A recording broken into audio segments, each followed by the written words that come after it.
లైఫ్లో మనం ఏదైనా అనుకున్నది సాధించాలి అంటే పట్టుదల కృషి ఎంతో ఉండాలి.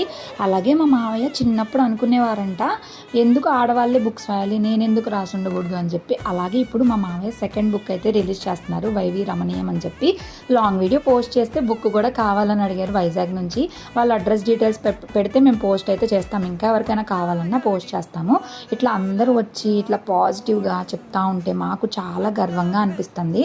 ఎప్పుడు పెద్ద పెద్ద వాళ్ళకైనా ఇట్లా ఇంట్లో వాళ్ళకి సత్కారం చేయడం అనేది మా మామయ్య ట్రెండ్ అయితే సెట్ చేశారు. మా ఫ్యామిలీ మెంబర్స్ అందరు సపోర్ట్ చేస్తేనే కదా ఇదంతా చేయగలిగారు అనే దీనికోసం అయితే ఇట్లా చేశారంట. ఎందుకు అని అడిగితే, ఇక ఈ పిల్లలకి పాపం స్టేజ్ నచ్చినట్లేదు, చెరో ఒక నాప్కిన్ తీసుకొని మొత్తం దుమ్ము దులిపేస్తున్నారు. చాలా శాలువాలు వచ్చాయి, ఇంకా అవన్నీ నీట్గా ఫోల్డ్ చేస్తున్నాం. నేను నందు మా వారు అన్నీ సర్దుతూ ఉన్నారు. ఈ మగాళ్ళందరూ అన్నీ సర్దడం సరిపోయింది, క్లాక్ కూడా గిఫ్ట్ వచ్చింది. సో మొత్తానికి ఫంక్షన్ చాలా బాగా జరిగింది. లాంగ్ వీడియో కూడా పోస్ట్ చేసి ఒకసారి చెక్ చేయండి. ఇక ఇంటికైతే వెళ్ళిపోతున్నాం.